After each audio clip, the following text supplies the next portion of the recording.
Good evening, everybody. We'll give everybody a few minutes to log in.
I see somebody's asking about sharing the session link. I do not think I'm able to do that because I log in through the NASLEX. I don't have a code for it. It's just all through the NASLEX site.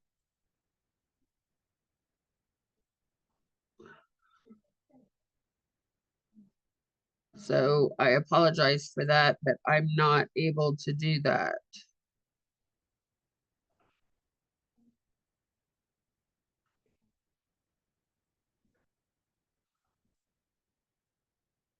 Hi, good morning.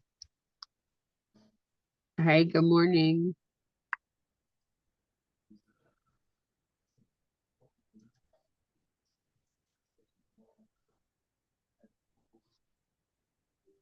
Uh,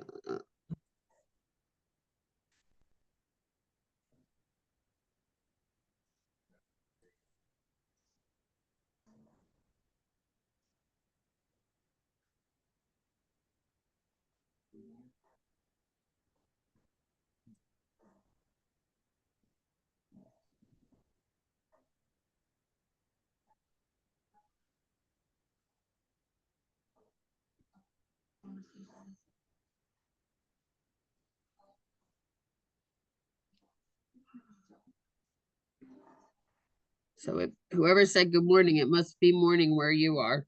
It's Yes, nighttime for me. please. Yeah, it's 2:06 a.m. Oh my goodness. I'm Where are London. you joining from? I'm London, please. Oh, that's dedication. It's 9 p.m. my time here. Wow, different word. That's dedication if you get up in the middle of the night to join. I Yeah, appreciate it's that. very serious. I need to pass my exams.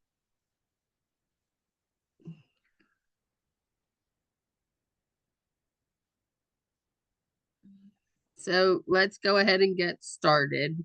Tonight we're going to talk about basic EKG rhythms and normal sinus rhythm and some of our tachyarrhythmias. So our learning outcomes, you guys are going to identify the cardiac conduction system of the circulation wall, considering the age of the clients, because remember, we have really young patients and we have older patients as well. And as we age, everything kind of slows down as well. Identify the components of the EKG waveform and how those apply to the patient's condition. Discuss the normal EKG intervals and identify the waveforms on the EKG reading. And then discuss lead placement and the importance of accuracy. So I'm Dr. Lapage. Cardiac and critical care, ER are my background and what I enjoy as well as teaching. And I've learned tips and tricks over the years that kind of help students. So I hope to bring that to you guys as well. So what is the cardiac conduction system? Well, it's the heart, right? And that heart contains all those specialized cells and nodes that control the heartbeat. The first one is going to be your SA node, which is the heart's natural pacemaker. So that's important because we know that the SA node is the heart's natural pacemaker found in the atrium, and then the AV node is going to be considered that secondary pacemaker. So that SA node is going to send the electrical impulses that's going to initiate and start that heartbeat. When the SA node isn't working, and often they don't, that's when these patients become bradycardic. That AV node is going to pick up, and it's going to be that secondary pacemaker. So that AV node is controlled by the autonomic nervous system, and that's going to help with that fight or flight syndrome as well. And then it goes from the AV node to that bundle of His, also found in the ventricle, and then out in those Purkinje fibers, which then is what controls that heartbeat and gets that heartbeat to go out to the rest of the body. So anywhere along this conduction system, patients can have an issue. How I kind of think about it is, remember our heart has two major chambers, the atrium and the ventricle, and then it's separated into right and left. The atrium is smaller, so I kind of consider it a little less important. It's important, but it's less important than the ventricles. Because if we have a conduction problem, which is going to cause an arrhythmia, your patients with atrial dysrhythmias or arrhythmias, the word dysrhythmia and arrhythmia mean the same thing. They're abnormal EKG rhythms. Your patients with atrial dysrhythmias or arrhythmias, it's not going to kill a patient. But if they have a ventricular dysrhythmia, that can certainly cause severe harm to the patient. And then it depends on what causes that conduction problem. Most often, it's our patients who have clots, or they have a very slow heart rate, which then they would need a pacemaker. And then there's just different modalities as to how that is handled, depending on what the signs and symptoms are. So, what are some disorders that can affect that cardiac conduction? Well, your arrhythmias, and we kind of talked about that, as your ventricular dysrhythmias are going to be more serious or cause more complications and can lead to death than your atrial arrhythmias. Your bundle branch blocks means somewhere between that SA node and that AV node, and there's going to be some type of block. It can be a first degree block, it could be a second degree block, and then there's two different types of your second degree blocks, or it can be a third degree block. That third degree block is what's going to be the serious, because it involves that ventricle, and that means that atrium and the ventricle are no longer communicating. And if the ventricle is not communicating with the atrium, the ventricle is not pumping the blood out to the body. So then we have a circulation problem. Your long QT syndromes, those can be serious because should something occur or something hit the body on that QT and that prolonged area, that's what could cause death of the patient as well. They can go into a sudden cardiac arrest. We could have some premature ventricular contractions or PVCs, and those typically are not harmful. Some of the causes of PVCs are too much caffeine, stress. If patients are in that fight or flight mode, they might get a little, have more frequent PVCs. When PVCs become dangerous is when they are grouped together or they have a run of PVCs, which is then considered ventricular tachycardia. And then obviously cardiac arrest is the worst dysfunction that we can have. And that's where there is actually no blood going to the peripheral, no conduction of the heart, the atrium, the ventricle, they're not coordinating with each other. They're both working on their own or not working at all, depending on the rhythm. Does that kind of make sense and break it down a little for you? Yes. Okay. So what's our electrophysiology? So as you can see, the P wave is representative of that atrial beat. So again, that's going to be smaller, right? And that kind of correlates. Can you please put volume to the speaker? I have my volume all the way up and I'm talking pretty loud.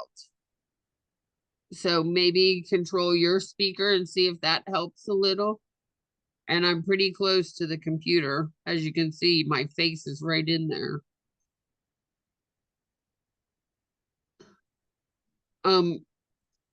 So that atrial beat is going to be represented by that P wave. And that P wave is smaller, right? And then your ventricular beat is going to be representative of that QRS complex. And again, that's going to be bigger. So I kind of correlate that with the bigger ventricle and the more important part of the heart. Not to diminish either part, but I just kind of differentiate them a little so that you can see the importance. So how does that work? Well, your atrial depolarization is that PR interval. And then your ventricular depolarization is that QRS complex. And then the ventricular repolarization, where the heart tries to recoup and start again, is going to be indicative of that T wave. So when we talk about an ST elevated MI or heart attack, we're talking about that repolarization phase. The depolarization is when that electrical activation of the cell is caused by that influx of sodium into the cell while the potassium exits it.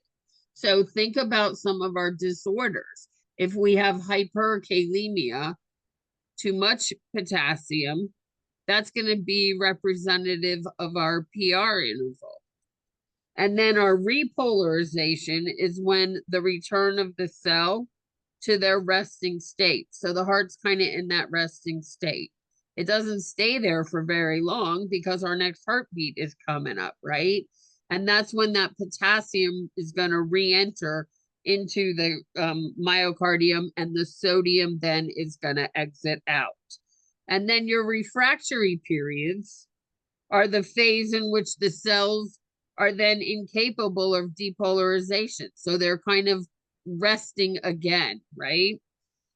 And then the relative refractory is the phase in which those cells require that stronger than normal stimulus to be able to be depolarized. So on the bottom, you can also see the activation of the atrium, the activation of the ventricle, and then the recovery phase is indicative and correlates with our EKG tracing.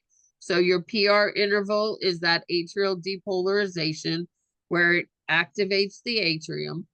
The QRS, which comes next, is that ventricular depolarization where it activates the ventricles. And then the T wave is that ventricular repolarization, which is that resting period. And if you look to the right over here, you'll see your P wave. Your P wave is right here, your QRS complex, and then your T wave. Does that make sense? Yes. Sorry, can you repeat that, please? Can I repeat what? The T wave, P wave. You said something about P wave. Okay, so the P wave right here on the screen is your atrial depolarization, and that's indicative of that activation of that atrium. And then your QRS complex is representative of your ventricular depolarization, and that's when the ventricle gets activated. And then the last phase or the last part of your EKG tracing or complex is your T wave. And that's when we have ventricular repolarization. That's the recovery phase of the ventricles. And then it starts all over again with the next heartbeat. So when you're looking at your normal heart rhythm, this small little complex right here is your P wave. Then it's your QRS, because remember, our ventricles are bigger and we need a bigger force to pump that blood out. So it's gonna be representative of a bigger complex. That's your Q starts right there, R, S, and then your T wave is here. Your T wave always follows your QRS complex. Thank you. So what are some steps to identify EKG rhythms? So this is tried and true. When I first became a nurse 30-something years ago, I worked on a respiratory floor for about 8 months. And then I transferred to a complete cardiac hospital. It was Miami Heart Institute. They did a lot of research. And all they did was hearts. Everybody was there because of a cardiac issue. And I took a bunch of classes and some ICU classes there, and they taught us these steps. So 36 years later, we're still using the same steps.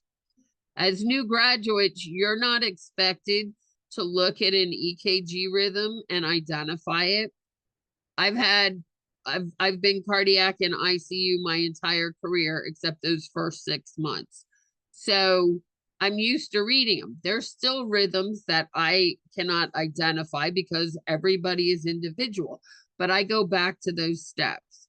So really get to know these steps and use these steps, because if you know the definitions of the different rhythms, you'll be able to use these steps and then identify the rhythms.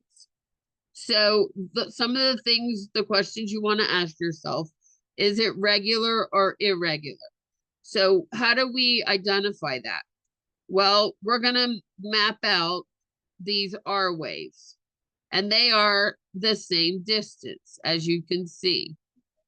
They're the same distance apart. So that's a regular rhythm. If they were not regular, it would be an irregular rhythm. So then we want to ask ourselves, is it fast or is it slow? And we look at the EKG tracing paper, and this is what we call a 6-second strip. And we identify that. This one, you can't see them very well, but there's little notches on the top. And 3 notches is considered a 6-second strip. So remember, this one is 70 beats per minute, right? I'm sorry? This strip that you show on the screen, it's 70 beats per minute, right?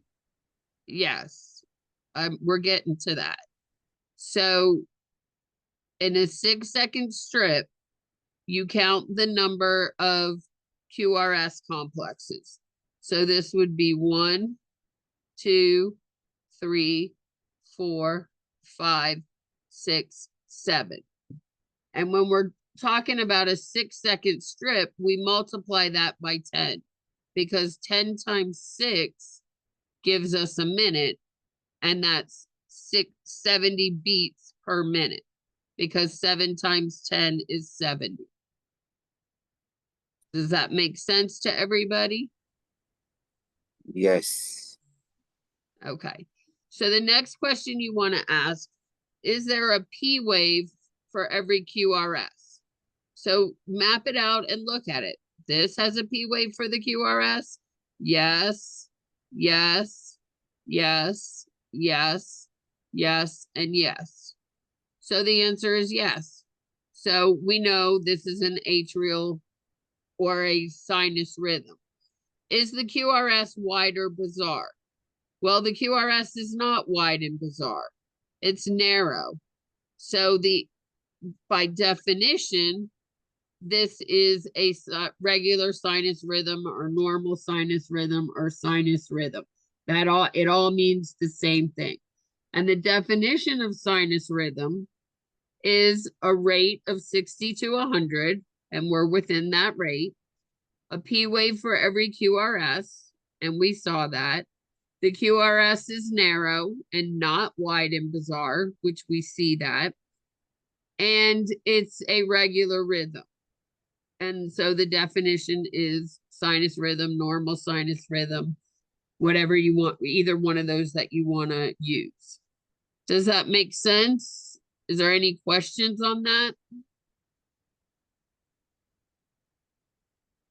No, ma'am. Good. So this is just another depiction of those different complexes, your PR interval, your QRS duration or QRS complex, and then your ventricular repolarization, which is that T wave as well. Your sinus rhythm is a rate of 60 to 100. When we talk about Brady or tachyrhythms, your tachycardia is going to be a rate less than 60. And I'm sorry, your bradycardia is going to be a rate less than 60. And your tachycardia is a rate greater than 100 because the normal is 60 to 100. 100. Yeah. Hello, Professor. I don't get how you arrived at 70 beats per minute. Okay, let's go back to that slide. So this duration is a 6-second strip. And there's in a minute, because we count our heart rate per minute, right? There is 10 times 6 gives you 60 seconds, and that's equal to a minute. So when we're looking at a 6-second strip and we count how many complexes we have, 1, 2, 3, 4, 5, 6, 7, we multiply that by 10, and that gives you your heart rate is 70. Does that make sense? So if there were only 5 in here, and say these two weren't there, that would be a heart rate of 50. And that would be a bradycardic rhythm. Yes, you count the number of QRS complexes and multiply it by 10. But I want you to get the concept. The reason you multiply it by 10 is because this is a 6-second strip. So if you had a 60-second strip that you were looking at, you would count 70 beats in that 60 seconds in that minute. Does that help?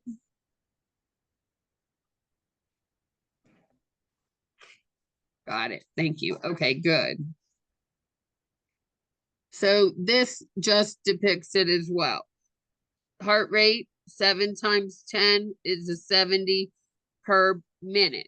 So every minute, this patient's heart rate is beating 70 times. Does that make sense? Yes. So sinus rhythm, we just kind of went through that. Let's talk about it again. The definition of sinus rhythm, there's a P wave for every QRS complex. The QRX complex is our regular in rate. And if we were to look at that EKG rhythm and palpate that heart rate, and we're watching it, it should correlate. So when we feel it, we should see a QRS complex when we palpate it.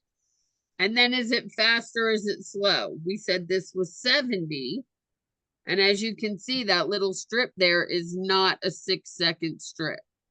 So that's just a portion of that 6-second strip. So is it fast or is it slow? We said it was 70, so it's normal. And then is the QRS wide or bizarre? It is not. So the definition of sinus rhythm is a P wave for every QRS, regular QRS complexes. The rate is somewhere between 60 and 100, and the QRS complexes are narrow. Does that make sense? Yes. So when we talk about bradycardia, again, there's a P wave for every QRS. The QRSs are regular in rhythm, but the rate, and we palpate, is less than 60. So it could be any rate less than 60. But again, think about, we don't want somebody's heart rate to go too low, right? Because then they're not going to perfuse anything. And your QRS complexes are narrow. So that's the definition of sinus bradycardia. Do we need to treat a patient who has sinus bradycardia?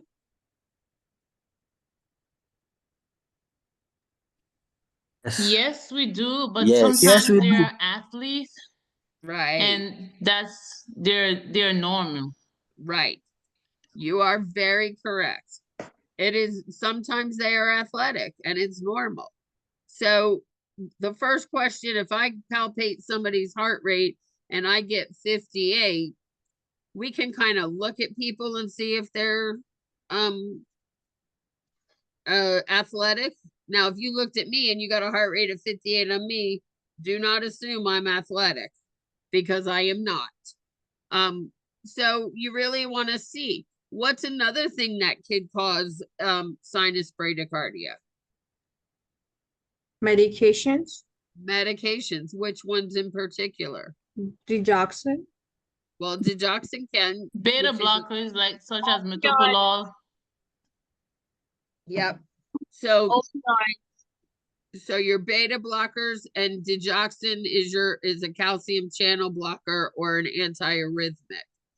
So those medications can. So look at your patient's history and see what medications they are on, right? I'll give you an example. And then the other thing is, if you get a patient with a bradycardic rhythm, say you're using a pulse ox, right? You know how we put a pulse oximetry device on their finger to get their oxygen level? Well, it also gives us the heart rate, right? Yes. So we also have to look at our patient. I'll give you an example. This happened to me. I have a cardiac condition after the birth of my twins 24 years ago. And I have to see a cardiologist now I'm up to every 3 years, because it's been 24 years and I've been stable, but it's a condition that won't go away. But I've been stable with medications and taking care of myself and all of that. So I went into the cardiologist's office, and I do frequently, if I drink too much caffeine or if I don't sleep well, I will have premature ventricular contractions. Remember those, I'm sorry. What of some conditions? Like if a person exhibits neurogenic shock. Yes, they will have a low heart rate. There's lots of things that can cause a low heart rate. But my point of telling you this is, we have to assess the patient, and then we have to physically palpate to make sure that they are getting perfusion. So I went into the cardiologist office, was having some PVCs, and the tech or medical assistant put the pulse oximetry on my finger. And my pulse ox was 98, 99, whatever it was, but my heart rate was 28, according to the pulse ox. So she looked at me and she took it off the one hand and put it on the other hand. And it read 29. And she said, I'll be right back. And she left the room and she comes back with another pulse ox device and puts it on my finger again. Remember, your fingers and the pulse oximetry are just picking up the capillary. I have fake nails for one, which could interfere with that. I also was having PVCs at the time, which I could feel them, but they're not going to perfuse to my capillaries, right? Because we're getting a capillary oxygen level. So she went back, came back again with a third pulse oximetry device. By this time, I took my phone out. I started counting my own heart rate and was counting it for a minute. My heart rate was 72.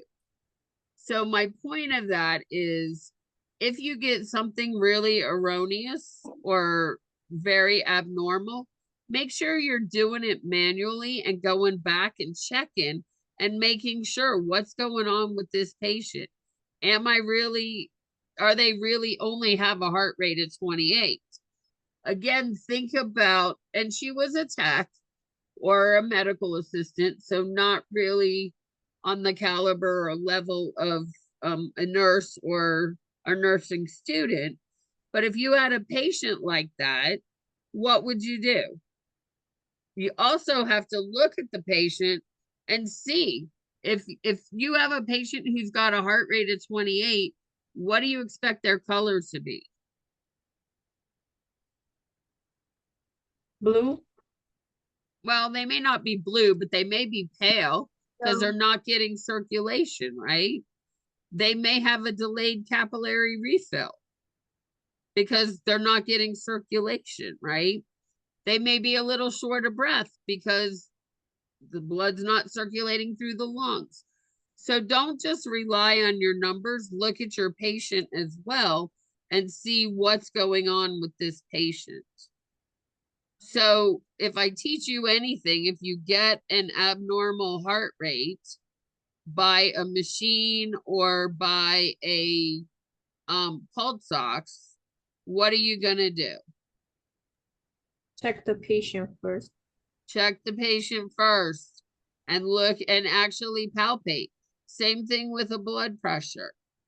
If you get a low blood pressure by the machines that you use, don't put it on the other arm and keep trying to get a better one with that machine.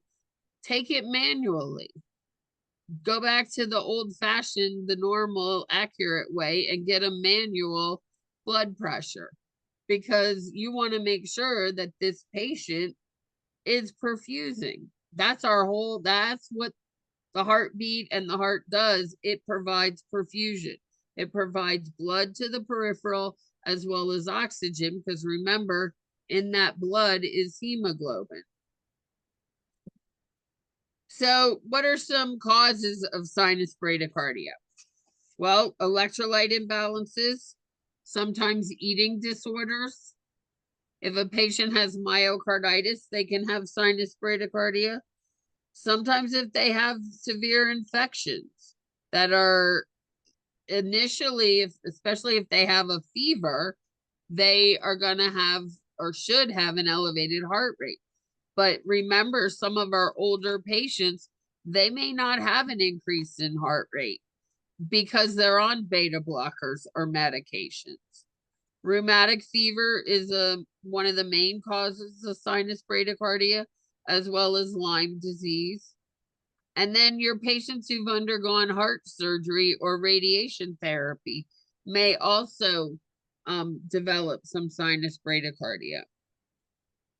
patients who have electrolyte disturbances, particularly what are the major electrolytes that circulate through the heart? Potassium, magnesium. Potassium. Potassium, magnesium, and also calcium. Don't forget your calcium. Sometimes some of your infections of the heart, like your endocarditis or your myocarditis, can cause sinus bradycardia. Also, a lot of times when we talk about rheumatic fever, these patients have had a previous strep infection and then developed that rheumatic fever. So what are signs and symptoms? Think about it. If you're not perfusing, you're going to feel fatigued. You can feel weak. You might feel a little dizzy. Athletic activity can do it. If somebody just ran 10 miles and came in and sat down, they may, if they're athletic, they may have a low heart rate. May cause some memory loss or shortness of breath. They could be agitated, fainting. Syncope is one of the first signs of bradycardia, especially symptomatic. And then intense tired feeling as well. So some of our risk factors for bradycardia are older adult patients. Some of our illicit or recreational drugs can cause bradycardia, as well as smoking. High blood pressure can cause bradycardia, as well as alcohol misuse. And then towards the end of that stress, when they're no longer in that fight or flight syndrome, that can also cause bradycardia. And then anxiety, when the patients are very anxious. My full-time students always complain of being anxious, especially on a test day, right? So what might be some complications of bradycardia? Poor perfusion. Poor perfusion, heart failure, dehydration can cause bradycardia, but more often dehydration causes tachycardia with hypotension. Can lead to heart Extreme rate. fatigue can lead to the inability to function. So how do we treat bradycardia, and when do we treat it? So if your patient tells you I run 20 miles a day, and do we need to treat him if he's got a heart rate of 56? No. No. What else are we going to look at? His electrolytes. His History. electrolytes. What else about him? What about our physical We're assessment? gonna do like an EKG. You can do an EKG, but what are you gonna see if he's athletic? Color. Yeah. Thank you. Thank you. Don't forget those other assessments. The patient's color, the patient's capillary refill, right? He may perfuse quite well at 56 because he's athletic, right? So I see somebody put in here atropine. Yep, that could be a treatment. What is the first dose of atropine? Do you know the dosage? 1 milligram. So it depends on how symptomatic the patient is, because atropine has a max dose of 2 milligrams. So if you start with 1 milligram, you're only going to be able to give one other dose, because you can't go from 1 milligram to a half a milligram. So if the patient is slightly symptomatic and has a stable blood pressure, we typically start with 0.5 milligrams and then increase it from there. Dopamine, I see somebody put dopamine in here. Dopamine doesn't necessarily increase the heart rate, but we use dopamine for blood pressure because that's considered a vasopressor. It might inadvertently increase the heart rate, but it's not intended to do that. Adrena 6. I'm not adrenaline. So adrenaline can increase the heart rate, but we don't typically give patients adrenaline if they are symptomatically bradycardic. We will give them epinephrine, which is a form of adrenaline, if they're in cardiac arrest. So what is some lab work we might want to have the patient or draw on the patient, or the physician may order for somebody who's bradycardic? Complete blood count. A complete blood count, yep. Ordering of BNP, blood gases. EKG. BNP, A BMP might be good if we're thinking it's heart failure. We don't necessarily go to ABGs unless the patient is in distress. Because think about what an ABG is going to tell us. An ABG is going to tell us if they have respiratory acidosis or respiratory alkalosis, as well as metabolic acidosis or alkalosis. If they're Since having breathing problems on top of that bradycardia, we may get an ABG. UECs, Cardiac enzymes. cardiac enzyme, CKMB. Yeah, well, not necessarily a CKMB. That's very cardiac specific, but it's very muscle specific. So if the patient is having muscle pain, the CKMB is going to be elevated, and it's not specific to the heart. Whereas troponin level is very specific to just the heart. And it is an enzyme that circulates through the heart. So we more often get a troponin level. Toxicology screens to see if there's been any drug use.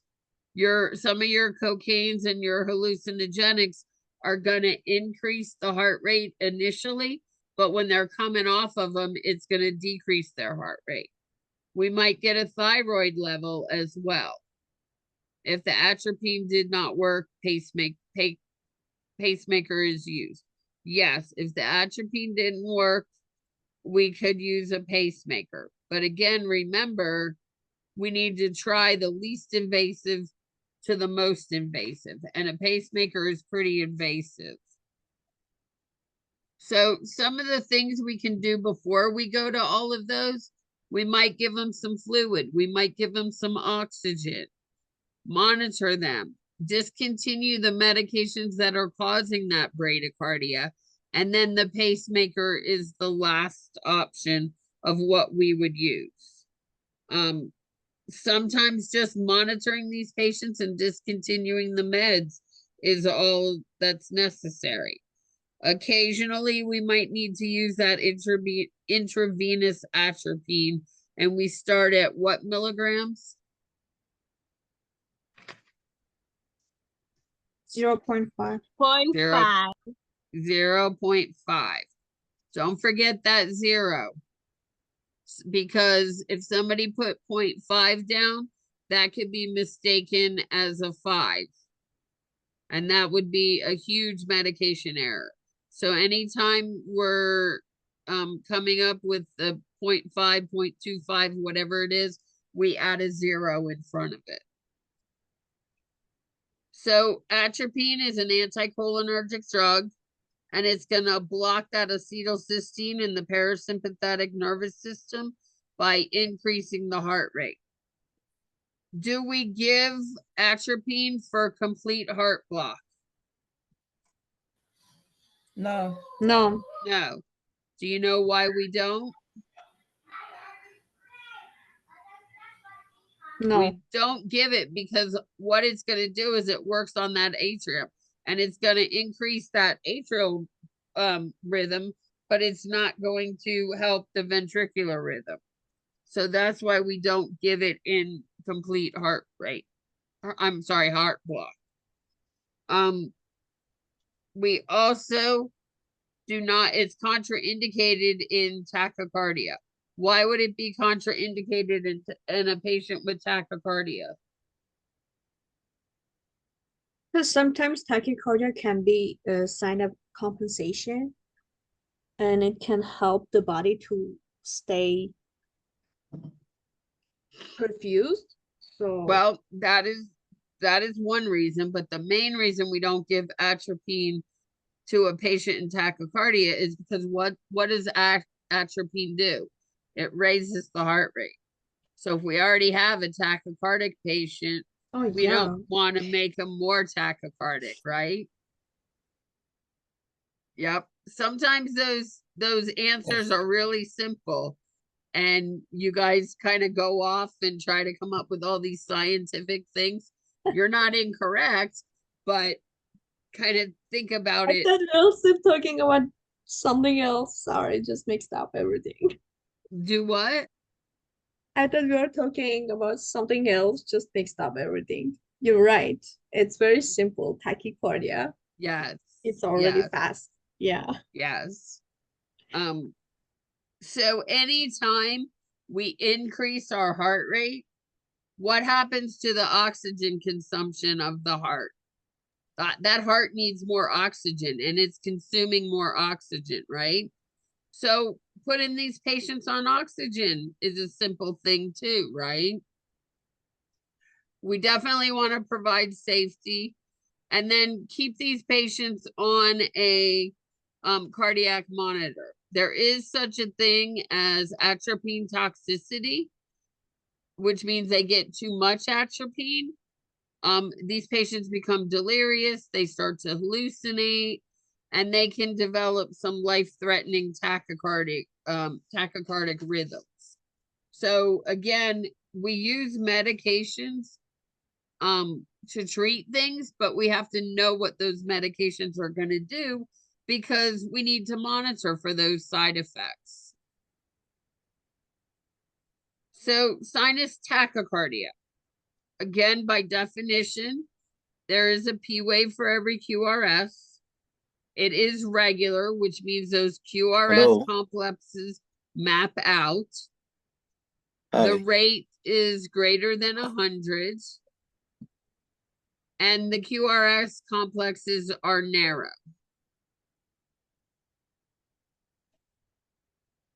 So causes of tachycardia. It can be exercise as well, right? It can be a fever. Dehydration can cause tachycardia. Heart failure, because that heart is trying to compensate and pump more. A stroke can cause tachycardia as well as an MI. And then stress, panic attacks. Lots of patients think that they're having a heart attack when they're actually only having a panic attack. I don't want to minimize it by saying only a panic attack, but a panic attack is less serious than a heart attack. And then some of our medications can increase our heart rate as well. What is one medication classification that might cause tachycardia?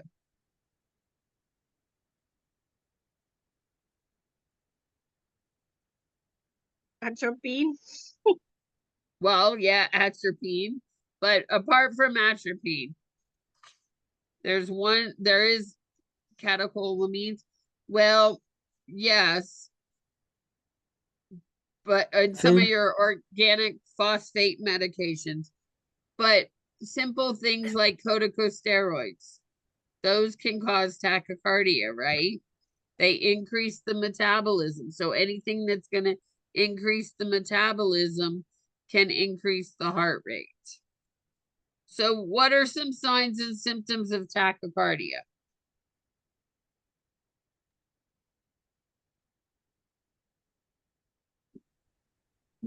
Dizziness. Dizziness, lightheadedness. They may feel like their heart is SOP? racing or pounding in Yeah. their chest. They may have chest pain, right? They could be diaphoretic palpitations. Good. They could be short of breath. They could have anxiety. If they don't know what it is that they're feeling, they might be a little freaked out, right? And so how do we treat tachycardia? We got to treat the symptoms. We got to treat what's going on. So if So the stop patient, the medication. If it's dehydration, then you get them hydrated. right. If it's dehydration, we're going to give them IV fluids. If it's a fever, we're going to give them IV fluids and antibiotics and identify the cause. If it's exercise, we're going to tell them to sit down and don't stress their heart too much. If it's heart failure, we're going to get rid of those fluid, that extra fluid, right? We don't treat tachycardia with adenosine. Adenosine is made for one tachyarrhythmia, and that's that supraventricular tachycardia. So, and we'll talk about that in a different session. But we do not treat just plain sinus tachycardia with adenosine. We don't use. What about sodium channel blockers, which is like lidocaine? So if lidocaine is gonna treat your PVCs, lidocaine doesn't treat tachycardia because the rhythm is normal. So your lidocaine is going to treat an abnormal rhythm, which would be your frequent PVCs. Sinus rhythm, we're just going to treat, sinus tachycardia, we're just going to treat the cause. Sometimes we may not find a cause. Medications can increase their heart rate as well. So we may need to look at what medications that they're on. Put them on the cardiac monitor. We need to put them on that cardiac monitor and then correlate the causes with the symptoms and our treatment. So we said if they're dehydrated, we're going to give them fluids. How does opioids affect the heart rate? It depends on what opioid it is. If we're talking about morphine or I'm sorry. Petadine. I didn't hear you. Petadine. So your opioids, it depends on what it is. If they're illicit opioids, pethidine, I'm not sure what pethidine is. What is that? Is it an opioid? Maybe because there are symptoms of chest pain. That's why she wants to give Petadine. Maybe. Let me see if I can look up what pethidine is. I've never heard of that. Oh, okay.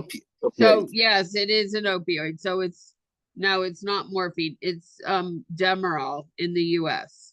Morphine or fentanyl are different medications. Yes, it is meperidine. So some medications are called different in other countries. In the US, it's the same as Demerol or meperidine. Yes.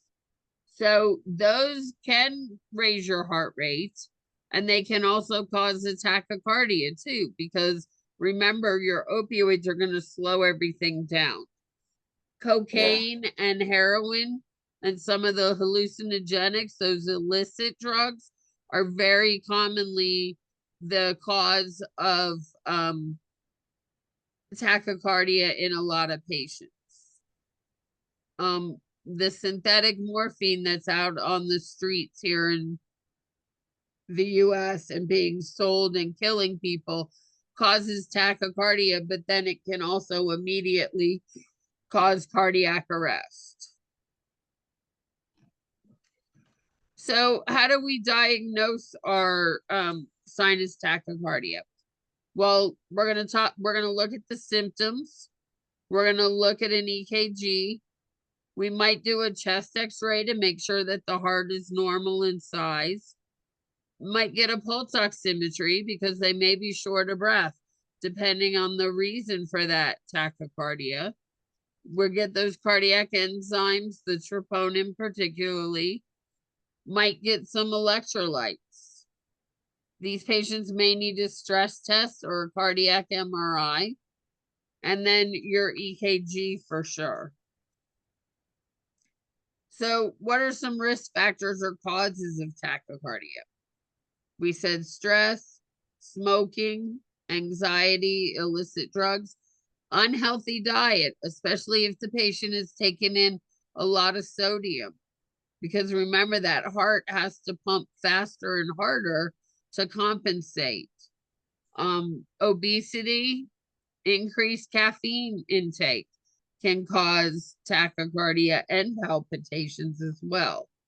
And then alcohol use. So how do we treat it? Again, we're going to treat the underlying cause, monitor this patient. We may give them fluid resuscitation if it is from dehydration. We may give them beta blockers, calcium channel blockers.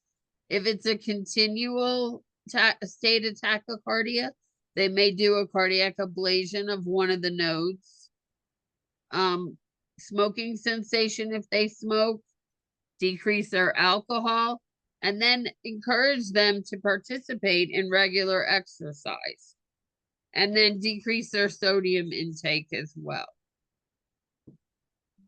So we treat with beta blockers. Remember, your beta blockers are going to block the lungs and work specifically on the heart rate. So somebody put a question in here, DM. Are you referring to diabetes mellitus? Yes. As a cause of tachycardia? Is that what you're asking? Yes.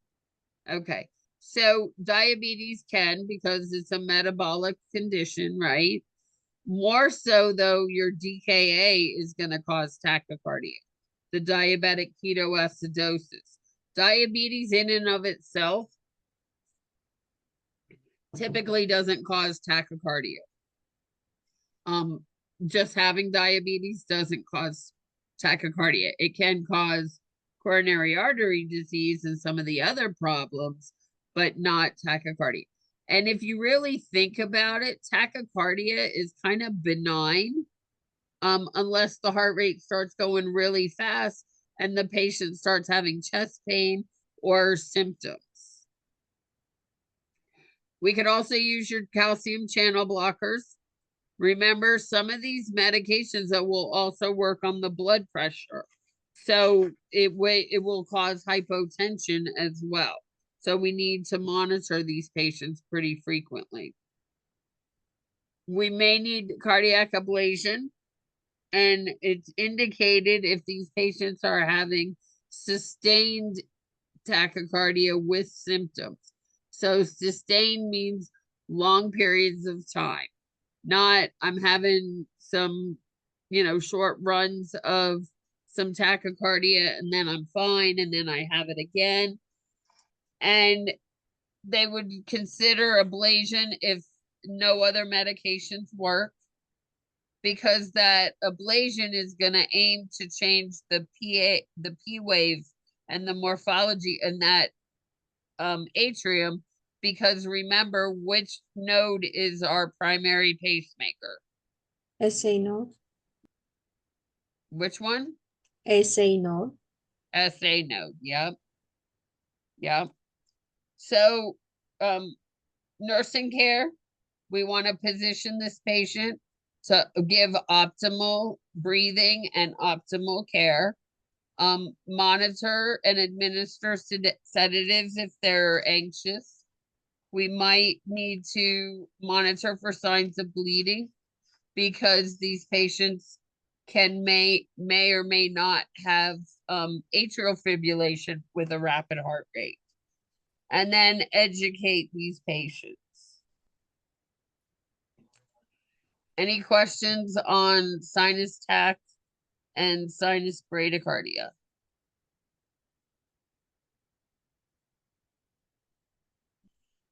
So let's talk about atrial fibrillation.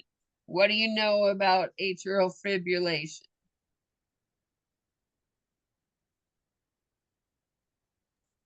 Irregular rhythm, it can cause blood clot in the arterium, because the arterial valve is quivering. Yeah. And we have to give the patient anticoagulant. And what else? I will Yep. recall it later, probably during the lecture. Yeah. It's also the rhythm also appears irregularly regular. Yes. So Yeah, not even. do patients die from atrial fibrillation? If it's developed PE or embolism, it could be. Right. So, but the rhythm itself is not a lethal rhythm. So atrial fibrillation in and of itself is not a lethal rhythm. Ventricular fibrillation, on the other hand, is a lethal rhythm, right? So patients live with AFib. Patients may have AFib and not even know it for long periods of time, especially as they age. What they die of or have complications of is the complications of AFib, which would be the blood clot that could cause a stroke. So by definition, atrial fibrillation is an irregular heart rhythm. It can be faster, it can be slow. What we're looking at with the AFib is that it's an irregular rhythm. So that atrial is beating irregularly in relation to the ventricle. So remember, our atrium pumps are ventricle pumps, right?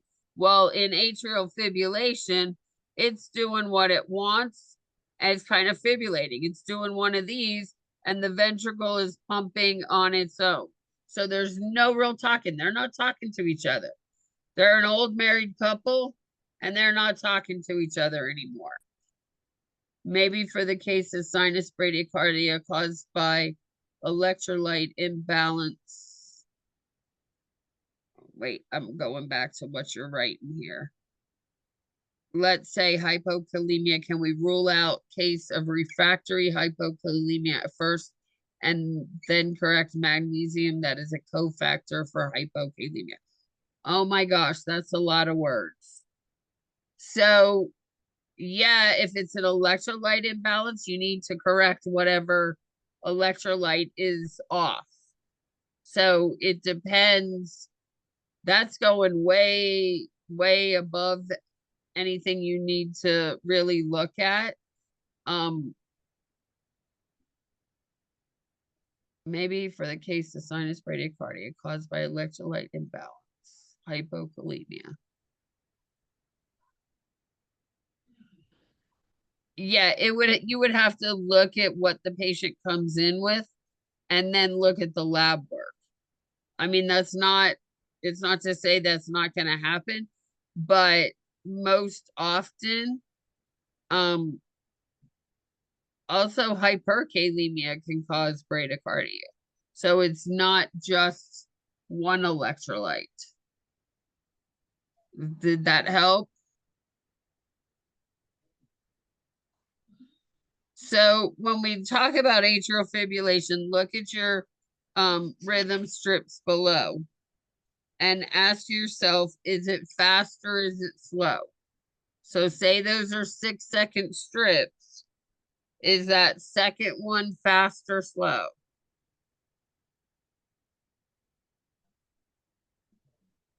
It's fast. It's a little fast because it's right at 100, 100. right? Yeah. Yep. Yeah. Is it regular or irregular? Irregular. Irregular. Yep. And is there a P wave for every QRS? No. Oh, No. No. So I tell students, if there is any abnormality in the P wave, that makes it an atrial rhythm, right? And as we go through, you'll see. So when you're identifying it, if there's no P wave or one that's not for every QRS complex, then it's an atrial rhythm. So that's just a little trick that works for every rhythm. Can you repeat that, please? I'm sorry? Can you repeat? Hello? Could you please repeat it? Can I repeat it? Yes. Yeah. So sometimes when you guys talk, two of you come through at the same time. That's why I'm saying, having you repeat it, what you're saying. So if there is no P wave, or there is not a P wave for every QRS complex, your rhythm is going to be atrial in nature, which means it's going to be some type of atrial dysrhythmia.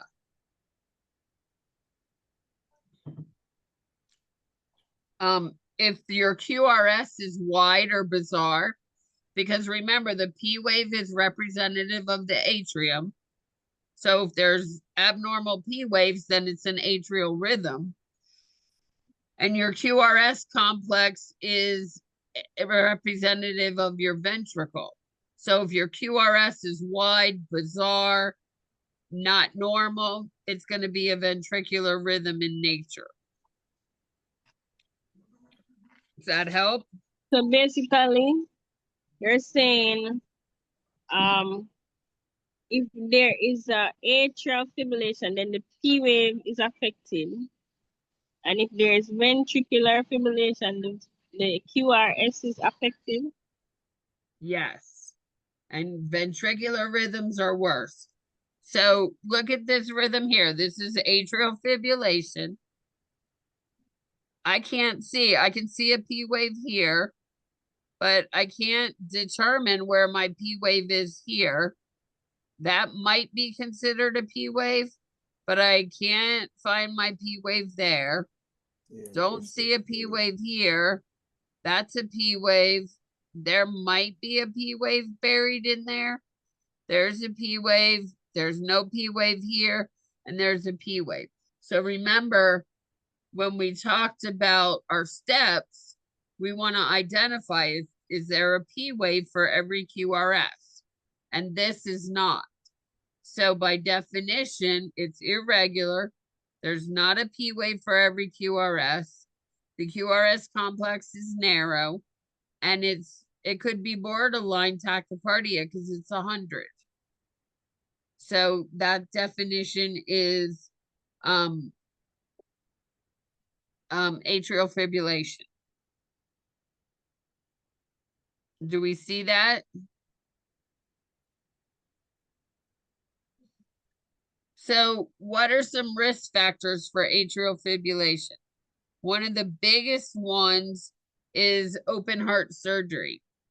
If patients have had a CABG or coronary artery bypass graft, one of the most common side effects afterwards is atrial fibrillation. Smoking can cause it, as well as age, because remember we said a lot of times older patients can have atrial fib and they don't even know it. Illicit drug use, caffeine, family history, sometimes obesity, and hypertension.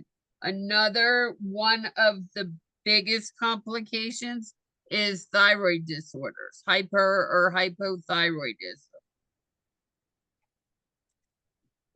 We diagnose it with the EKG, with the symptomatology. These patients will probably get a stress test. We may need an MRI of the cardiac, of the heart. A Holter monitor. So a Holter monitor is placed on for 24 or 48 hours where the patients actually have a cardiac monitor on. They go about their own business. They can work, they can do whatever. And then if they feel differently or they feel faint, they push a button and it will record. The good thing about Holter monitors is it records anyway. But getting the patient used to saying or pushing the button for it to record is another way.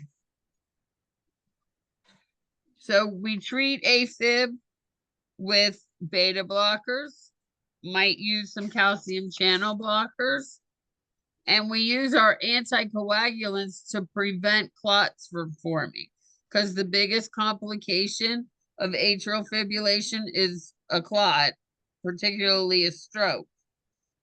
They may need some antiarrhythmic, medications, and then if none of that works, they may need some electricity in the form of cardioversion. So we typically go from the least invasive to the most invasive, and cardioversion would be pretty invasive because we're actually shocking the heart. Not as many joules and not as much energy as we would if we needed to defibrillate the patient. So, signs and symptoms of atrial fibrillation. These patients can be asymptomatic. They may complain of a fast pounding, fluttering in their heart. They may have palpitations. They may have chest pain. They may have dizziness, fatigue, lightheadedness, all those CNS symptoms. And it also may cause shortness of breath and weakness. So looking at this rhythm here, you see where the arrows are? That's your 6 seconds. So how many beats per minute is this strip?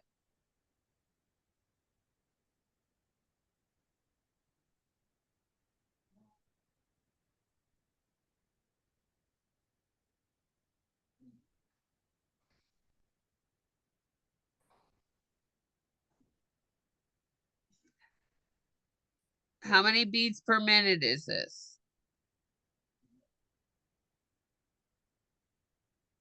I think almost 190. 200. What is it? 210. 200. 210. Okay, so let's look at 200. this. It's actually 180. See these arrows? Your 6 second strip starts here. So this is 1, 2, 3, 4, 5, 6, 7, 8, 9, 10, 11, 12, what? 13, 14, 15, 16, 17, 18. Because this is your end of your 6 second strip.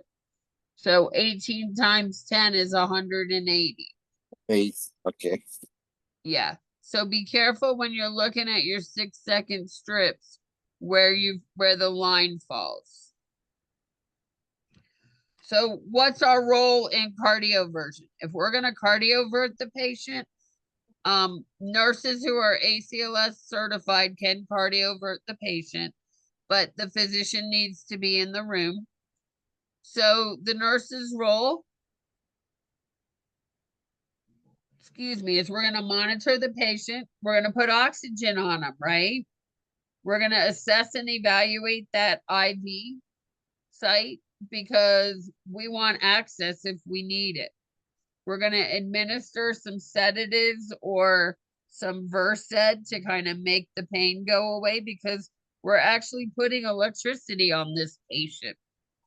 And then ensure the consent is on the chart. And then provide emotional support for this patient as well. Is the management of AFib for stable and unstable same patient? Are you asking is the management the same for every patient?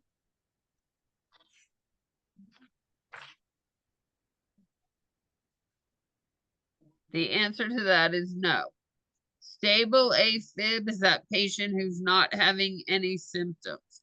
It's not dizzy, not short of breath, not having chest pain, any of those. Their color is good, their orientation is good. Your unstable patient is somebody who has a low blood pressure, not really with it upstairs, and having dizziness, weakness, maybe palpitations, or chest pain. Would you say a consequence of tachy is AFib? No, because they're two different things. Your ventricle, a consequence of a tachycardia can be ventricular tachycardia, but not atrial fibrillation.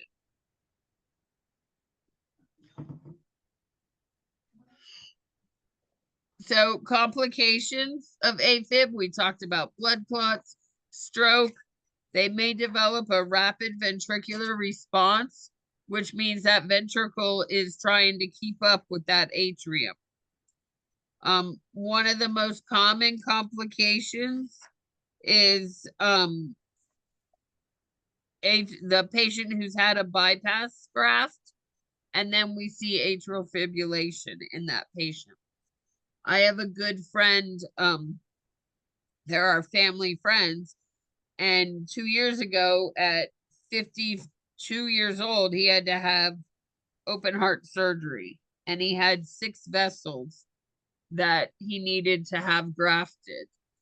And so he had surgery on Wednesday, came home Sunday, and on Tuesday I was coming home from work and his wife called me and she's like, "Are you home? Can you come over?" So they live the neighborhood next to me, so I ran over there, and when I pulled in, he was sitting on the front porch looking gray as can be. And I said, "What are you doing out here?" It was like October, so it wasn't humid and hot, but he was profusely diaphoretic. He was gray as all get out, and he just looked horrible. And he said, "I feel horrible. I'm dizzy. I was trying to get to the car to go. They were going to vote." And he said he felt like he was going to pass out. So right away, I checked his heart rate, and his rate or his rhythm was very irregular. I didn't know what it was, but I could count by the beats that it was very irregular. And his rate was going anywhere from like 140 down to 60. He's a paramedic for our city here, and I said, "I'm calling the ambulance." And of course, he was stubborn, wasn't having it. I said, "Either I call 911 or you get on the phone with your buddies and have them come over here and put you on an EKG machine," because I was not going to drive him to the fire station. So he did. He called the guys at the local station. They came over and they put him on the cardiac monitor. And sure enough, he was in AFib. But his AFib was going from 150, 160, 170 down to 60, 40, and it was fluctuating all over the place. So he bought himself a trip to the hospital and an admission, and it turned out he had pneumonia post-op, and it put him into that cardiac rhythm of AFib. Unfortunately for him, he has AFib for the rest of his life. So now he has to be on the beta blockers and the blood thinners as well to kind of control that rate.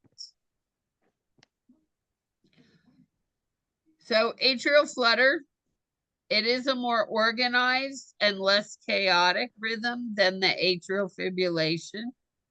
These patients complain of a pounding or racing feeling in their chest.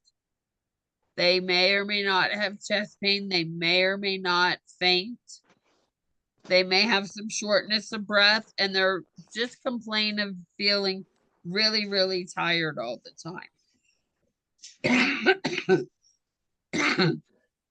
The hallmark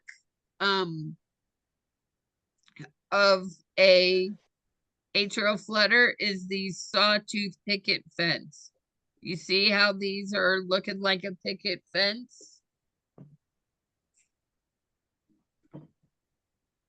It may be regular or irregular, but again, we have no discernible P waves, and they look like a picket fence when we're looking at them. Is the management of AFib for stable and unstable the same? No, it's not. It depends on how unstable the patient is. And we determine that by heart rate, blood pressure, orientation, are they with it, and all of those things. So atrial flutter, when we're asking ourselves our questions, is it regular? Take a look at that rhythm down there. Do you think it's regular? Yes. It's Okay. regular. Yep, most often it is regular, right? So what about fast or slow? That's a 6-second strip. So is it fast or slow?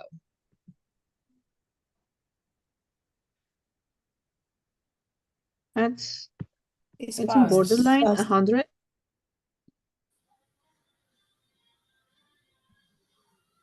Yeah, it's about 110. It's 110. Yep. And is there a P wave for every QRS? No. No. We can't No. tell, right? So it's an atrial rhythm, right? Which atrial rhythm? Well, we said that the sawtooth or that picket fence type formation is indicative of atrial flutter. So is the QRS wide or bizarre or narrow? Narrow. It's narrow. No. Yeah. Yep. So by definition, it's atrial flutter. So what are some causes of atrial flutter? Again, heart surgery, heart failure, COPD. It could be a congenital heart defect. It could be this patient has a pulmonary embolism. It could just be old age. We diagnose it the same way with EKG, a Holter monitor, stress test. We may do what we call a tilt table test or an electrophysiology test, where we try to induce that abnormal rhythm so that we can see exactly what's going on with this patient. They may wear one of those event monitors. Remember, a Holter monitor is 24 to 48 hours, but an event monitor is going to monitor these patients for 30 days or longer. And we may get a CT of the lungs to make sure they don't have a pulmonary embolism. So we treat atrial flutter with your diltiazem, which is going to slow the heart rate. Sotalol is a beta blocker that's going to help control the heart rate. Flecainide is a pretty old medication, but it's been coming back around, and it's going to help or prevent the irregular rhythm, try to get it back to a regular, normal rhythm. Tambacor is going to slow down that atrial conduction. Your Rhythmol and your Brevibloc are gonna keep that heart and restore it to a normal beat. And then the Ibutilide is gonna correct that irregular heart rhythm. So when we talk about the treatments, you can see some of them work on the rate, and some of them work on the rhythm, and some of them work on both. Do we use catheter ablation for flutter? We can, but atrial flutter is not as common as atrial fibrillation, and that's not going to be the first line of treatment.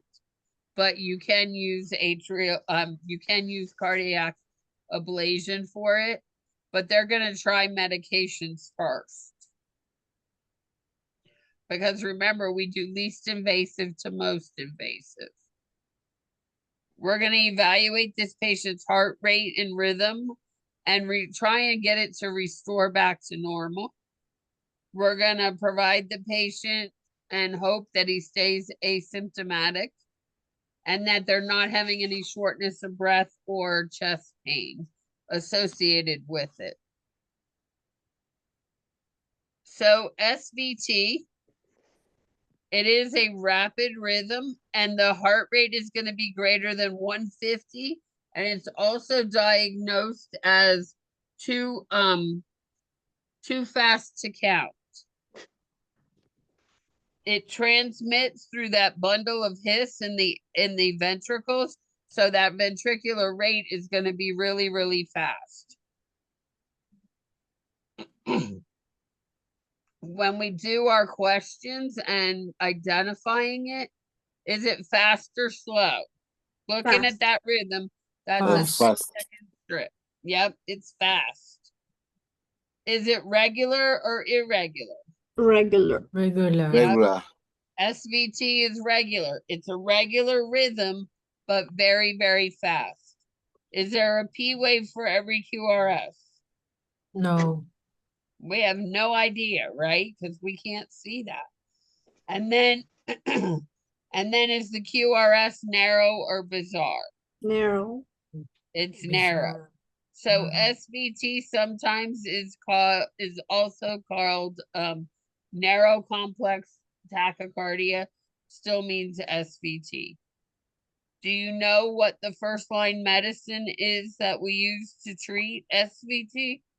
Adenosine. Adenosine, yeah. What's the dose on adenosine? 6 0.5. milligram. 6 milligrams. 6 milligram. Yeah, it's 6. We can do 6, 6, and 12. 12. Yeah, it's 6 milligrams, 6 milligrams, and 12 milligrams for a total of 3 doses. So if that doesn't work and the patient is symptomatic, we may need to cardiovert this patient. Some causes of SVT, one of the biggest one is your stimulant medications, caffeine, and then some of your hypothyroidisms and thyroid disorders can also cause SVT. Electrolyte disturbances can cause it as well. Our signs and symptoms are going to have a rapid heart rate, palpitations, some CNS effects. They may have chest pain, shortness of breath. They may be sweating or have syncopal episodes. We diagnose it with their symptoms with an EKG, Holter monitor, and a stress test. We treat it with our cardioversion or our adenosine as the first line. And I put a slide in here on adenosine.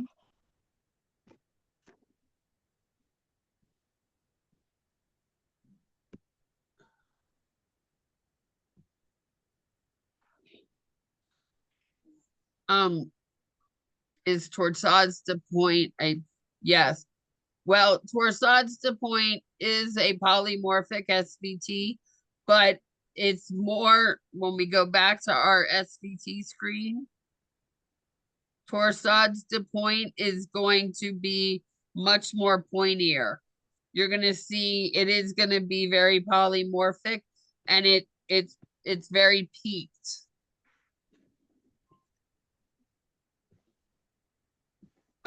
So we treat it with your medical cardioversion or your adenosine.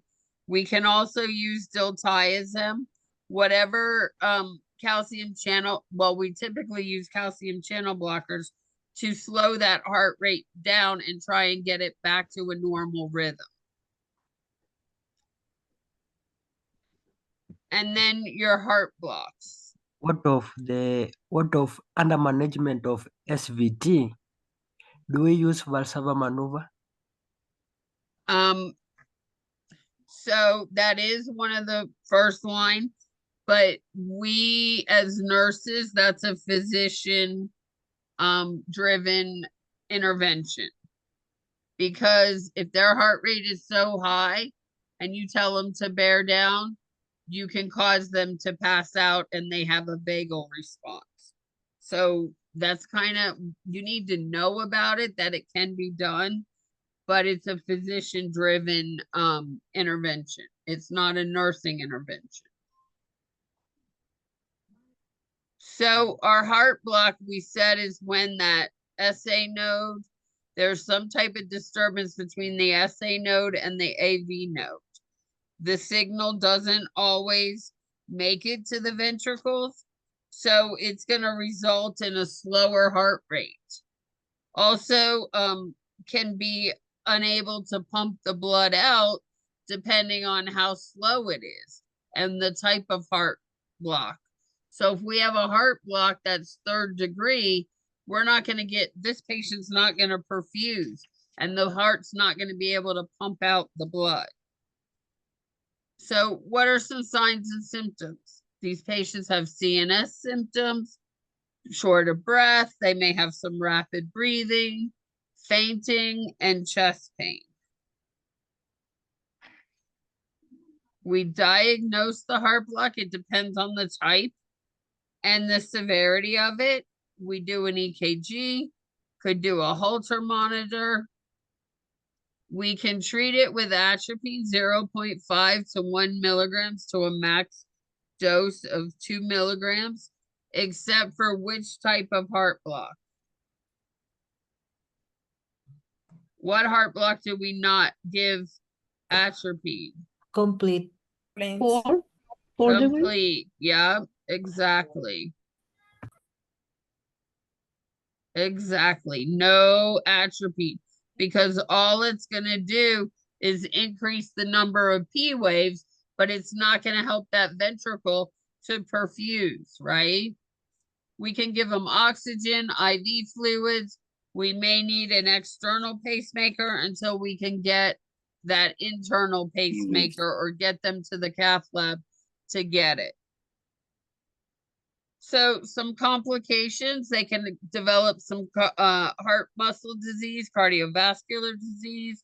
They can develop some heart valve disease, scarring. They can develop issues with the heart structure.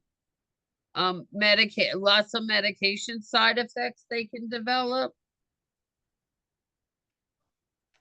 Obstructive sleep apnea can also cause, or heart block can cause obstructive sleep apnea. Both of them can make the conditions both worse. Some complications, these patients, a lot of them have autoimmune disorders and genetic anomalies as well. Does anybody have any questions on all of the different types of rhythms?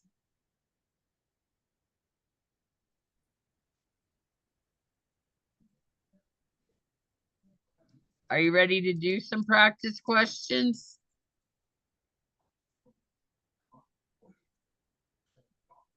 So the first question, a nurse is managing a client whose EKG is shown below. Which interventions are appropriate?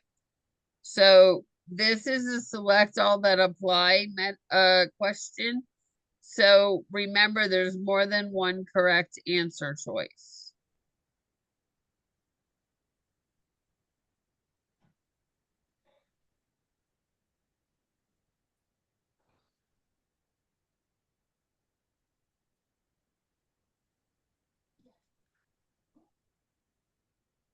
So the first step is to identify. The first one is administer adenosine and perform cardioversion. Okay, so let's go back to this. Let's talk about it. Let's identify that rhythm first. What rhythm is it? Or This is AFib. polymorphic. AFib. Atrial fib. So LVT. what is it? Aortic LVT. fibrillation. SVT. Well, AFib. it's AFib. Yes, it's not SVT. Remember, SVT is regular. Go back to your questions. Ask yourself the questions. Those questions are foolproof, which means they work every time if you know the definitions. So is it fast or is it slow? Fast. It's Fast. fast. Is it regular or irregular? Irregular. Irregular. Irregular. Is there a P wave for every QRS? No. Not determined. No. Yeah, that it's undetermined. Is the QRS complex wide and bizarre? No. No. There's No. no. So by definition, this is atrial fibrillation with RVR, that rapid ventricular response. So now that we've identified it correctly, what are our interventions? What are our answer choices now that we've Atropine and cardioversion. Atropine. TND. So I heard atropine. No. Cardioversion and propranolol. TND. So let's go through. Do we perform a cardiac massage? Nurses never perform cardiac massages. So that's incorrect. Do we administer adenosine to this? No. No. No. Can we administer propanolol? Yes. Yes. Yes. What type of medication is propanolol? Beta blocker. Blockers. Beta blocker, yep. Would we perform cardioversion on this patient? Yes. Yes. Yes. How do we know if this patient needs cardioversion? After pharmacological intervention, the Well, symptoms are not resolved. exactly, after we do pharmacology, or if this patient is really, really unstable. And we assess that by heart rate, level of consciousness, and blood pressure. So would we give this patient atropine? No. No. No. His heart rate's already too fast. Fast. It's gonna make it faster. Yep. So the correct answer is C and D. C and D. Candy. Yep. A nurse is educating a group of student nurses on the heart's electrical conduction system. Which structure is known as the heart's primary pacemaker? A, no. B. I say no. B, no. It's B, the SA B, node. SA, no. What is the AV node known as? Secondary. The secondary, yep.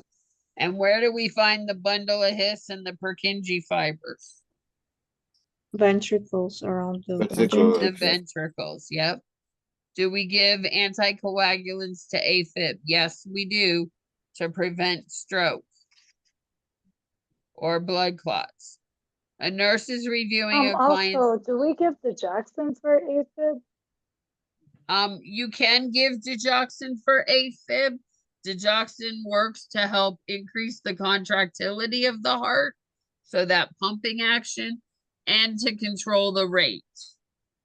So it's not abnormal to give digoxin, but it's not, for that patient right then, we needed to give them propanolol and cardioversion. Okay, so like when he's stable, then you give the digoxin?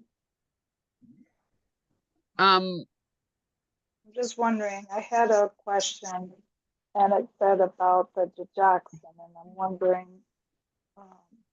So I knew it was for digoxin AFib. is not necessarily the first line drug for AFib. You can use it. I would have to see the question to see what you're asking. But it's not the first line drug.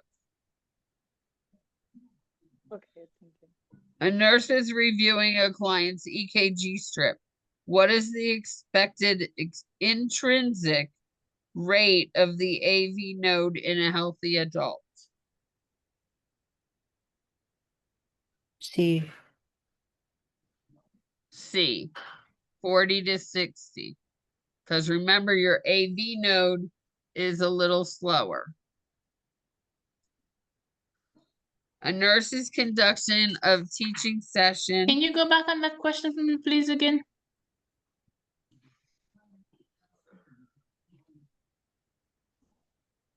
You good? And the answer was I missed it. What do you think the answer is? The intrinsic rate of the 40 to 60? Yes, 40 to Okay. 60. Thank Yep. you. So a nurse is conducting a teaching on the EKG. Which of the following accurately describes the flow of electrical conduction in the heart? Say B. Yep, B. it's B. SA node to the AV node to the bundle of His to the Purkinje fibers. A student nurse is reviewing a client's EKG. The nurse is aware that the P wave represents what? B. B. Atrial Atrial depolarization. So B? B as in boy. Yes, B as Yes. in boy. B Atrial as in boy. depolarization. Yes. A nurse is conducting a teaching on the EKG. Which part? Oops. Sorry. I'm on the wrong question.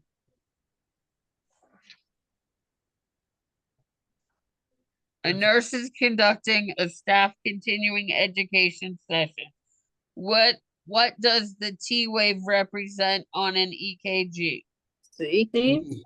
D. Atrial depolarization. Depolarization. D. Ventricular Ventricular. repolarization. C. C is in cat. D. Yes, it's C as in cat. Remember, the T wave is that resting period where the ventricle Okay, is going to okay. recoup itself. Okay. Yeah. I see.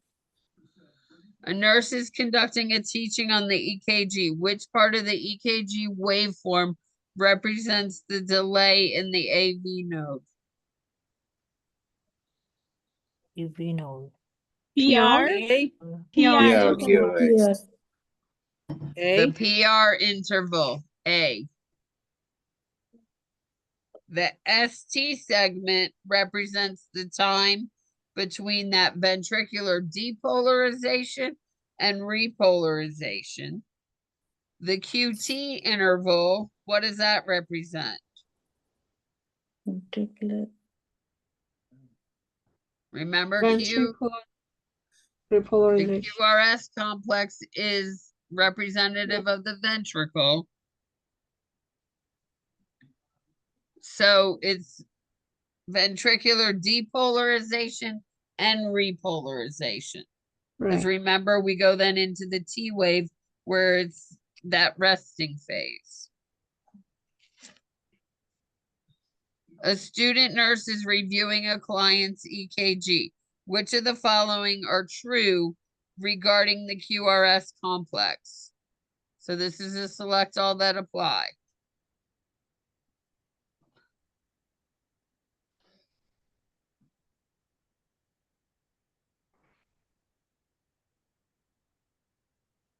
E.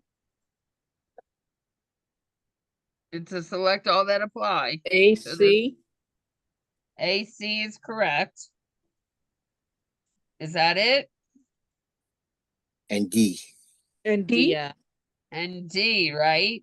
Because Yeah. remember, we said that ventricle is representative, or that QRS is representative of the ventricle. Go again with the answers, please. AC and D. What do you think the answers are? Well, I know.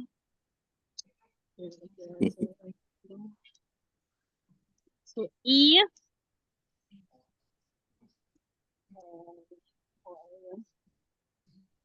D is in dog? No. Oh. So I know about E as in egg. Should appear in C as in cat. That's it. Okay, so let's talk about that. Your QRS complex is representative of what? The atrial or the ventricle? Ventricle. The ventricle. So the normal duration is 0.12 seconds. So A is correct. So we're going to rule out B because it's not representative of anything to do with the atrium. Yeah. Should our QRS complex be narrow or should it be wide? Narrow. Narrow. So the answer is C. Wide QRS complexes may indicate a ventricular rhythm. What did we say the ventricle is representative by? That QRS. QRS. Yeah. And then a narrow QRS complexes are common in hyperkalemia. No, it's usually It's depressed. usually widened in hyperkalemia. Mhm. So your answer choices are A, C, and D. Thank you.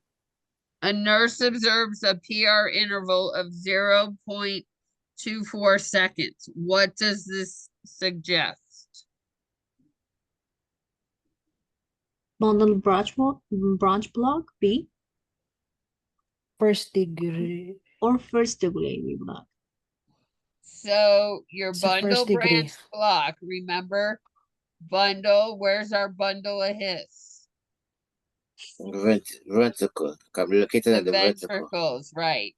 So does Yeah. that PR interval represent the ventricles? No. No, No, No. no. First So degree it's AV not, block. it's not B.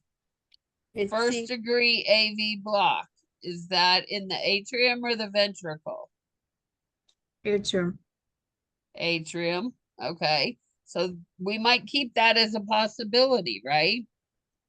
The normal size of that PR interval measures at 0.12 to 2 seconds.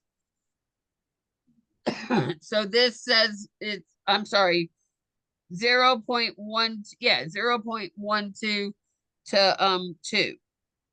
So that PR interval is longer if it's 0.24. And then an accelerated AV conduction, it's not accelerated. It's just the size of the waveform. So the answer is C. C. A nurse is aware that which EKG interval is most closely related to the risk of torsades de pointe when prolonged.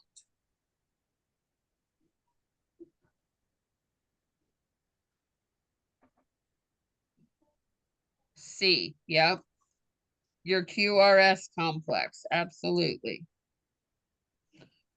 A nurse notes the presence of a QT. Wait, did you say D or C? I'm sorry? You D said or D. QRS complex or the QT interval? C, it's the QT interval. Okay. Oh, please, could you please explain that question? It seems I don't understand. So a prolonged QT interval, remember we said in the very beginning that if it's prolonged, that's when patients, if they get hit or they have a cardiac arrhythmia or an arrest, it's typically on that QT. It's called the T on Q phenomena. So a lot of our athletes who get hit in the chest with a ball, that ball hits right when that QT interval, and that's what causes them to arrest. So torsades de pointe is a life-threatening form of polymorphic ventricular tachycardia. So it's affected by that QT interval. It's a ventricular rhythm. Okay, thank you. You're welcome. A nurse notes the presence of QT interval prolongation in a patient's EKG. Which of the following are positive causes? Yes, we give mag sulfate for torsades.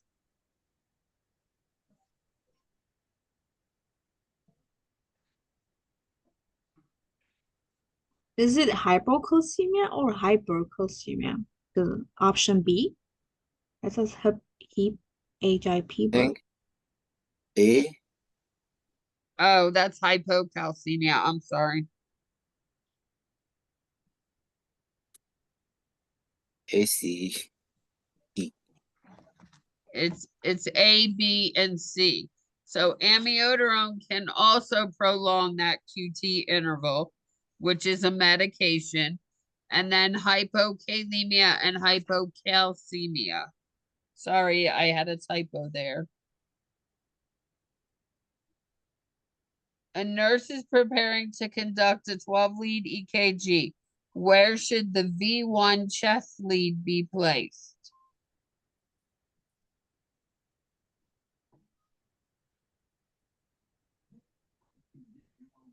Right fourth.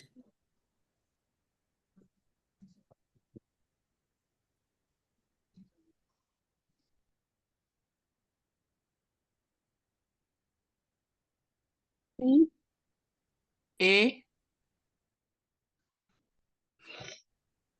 So our V1, our ventricular leads, that's what they stand for, are gonna be your chest leads. So where would it go? Do your B. landmarks. If you did B. fifth intercostal space, mid-clavicular line. So here's mid-clavicular line, and you count down 5, that's gonna be pretty low. So it's gonna be C then. It's No, it's not gonna be C. right fourth intercostal It's gonna space. be the 4th intercostal space on the sternal border, because we put 1, 2, it's the patient's side. 1, 2, 3, 4, 5, 6. Those are called our chest leads. Our limb leads are the ones that go on the legs and the upper arms. So the answer is B. A nurse is conducting a 12-lead. I lost my place here. A nurse is conducting a 12-lead EKG. Which limb leads form Einthenboven's triangle in a 12-lead EKG? So if you don't know the answer to that, think about where your lead placements are. Good job, whoever put A. That is correct. You were on it. It's going to be your leads 1, 2, and 3.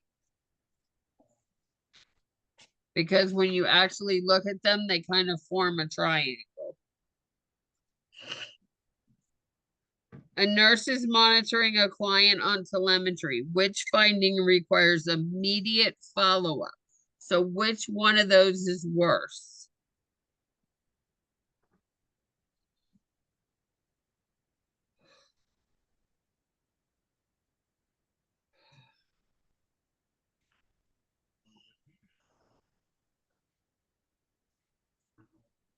B. Is it the B, the QT interval of 0.44 seconds? C. I heard B and I heard C. Yeah, one of them. Yeah, it is one of them. You're right. But which one? So if I we think narrowed it down to B. B and C, which one is worse? Ventricular. That's why I'm thinking about B. Okay, but is ST segment elevation ventricular? Yes. Yes. Yes. And what is an ST segment elevation indicative of? Hyperkalemia? Yeah. Nope. MI. I mean, it could be hyperkalemia, but it's a STEMI, an MI. Oh, A wow. STEMI, an ST elevated MI. I think C because STEMI. Yep, exactly. Whoever said that. F. That is correct. A client presents to the emergency department with complaints of shortness of breath. On attaching the EKG monitor, the nurse recognizes which of the following rhythms. C. Okay, did you go through your steps?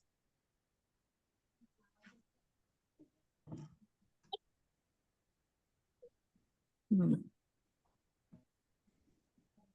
think it's A. So remember, atrial flutter has those sawtooth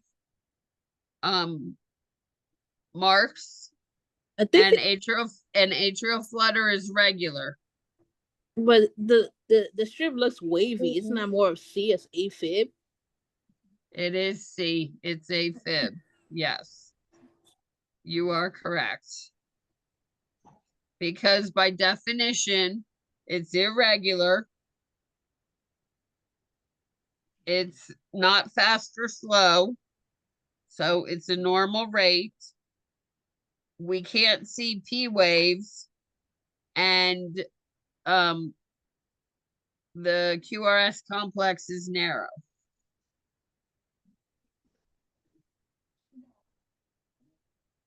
A nurse is monitoring various clients in telemetry and observes different waveforms. Which client should the nurse assess first? So let's look at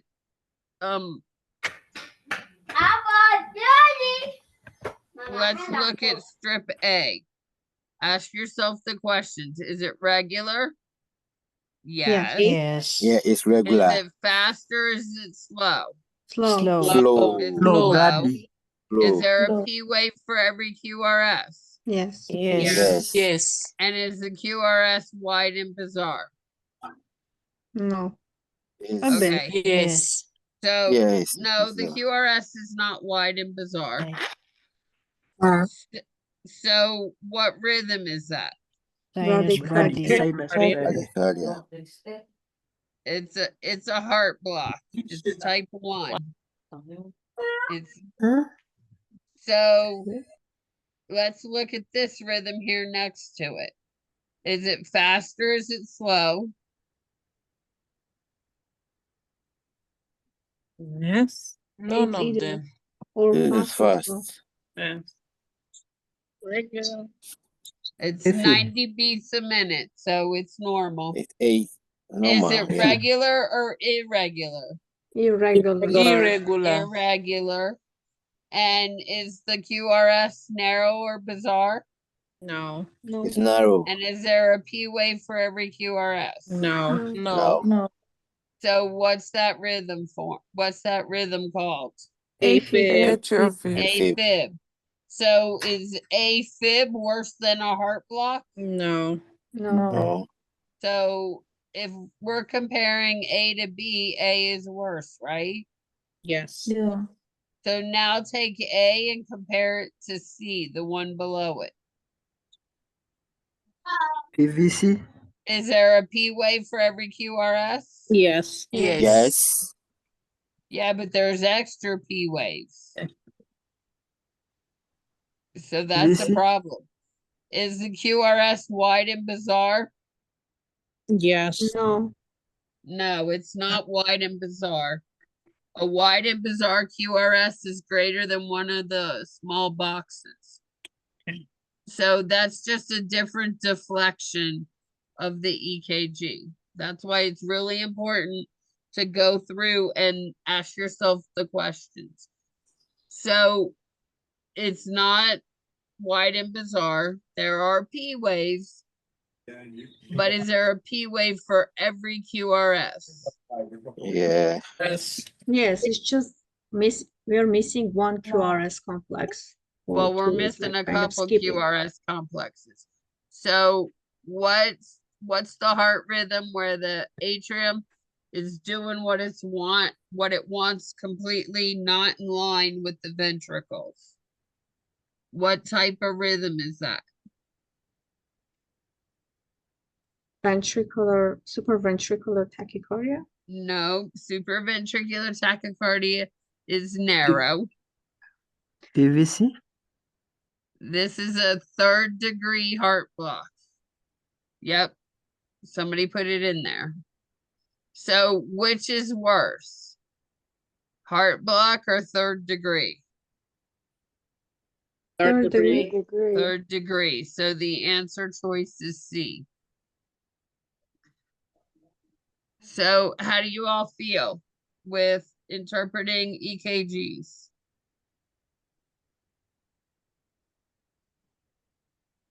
AFib was the easy one. Say again. Option B was the easy one. Yeah, option B was the easy one. But you have the tools to answer any of them, right? Of course. So do you feel better with identifying EKG rhythm strips? Of course. Thank you. Of course. Well, good. I'm glad. So do you have any questions? You need more practice. Yeah. Do your Excuse, readiness Prof. assessment tests. You Excuse, can Prof. practice. You're going to be practicing your whole career. Trust me. This doesn't go away. Excuse. Yes. Can you talk a little about V-touch and V-fib? I will, but in another session. Thank you. That's for another session. Interpret the last strip on this slide. That Normal is sinus rhythm? huh? Is it normal sinus rhythm? It's normal sinus rhythm, yes.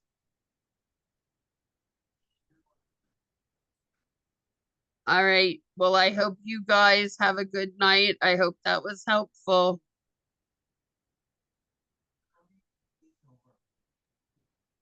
Can I send you a private message too?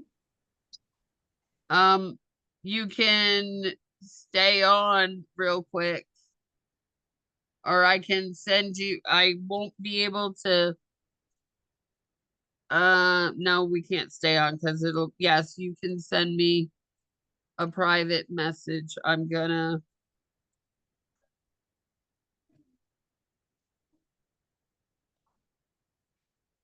sending you my email.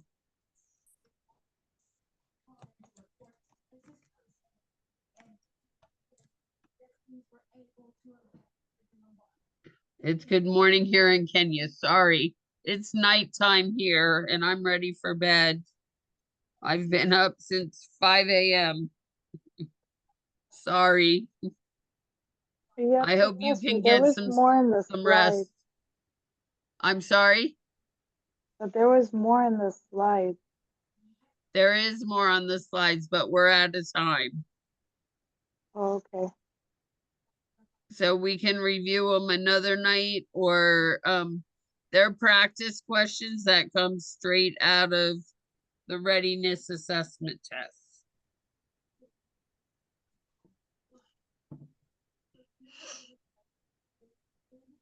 I was wondering if you could put the answers in. I'm sorry? If you can put the answers in, so let us know which ones. I can put the answers in. Do the questions first and then see. Okay. Because y'all got to think about answering these questions. It's not all about the answers, you guys. It's about getting the concepts.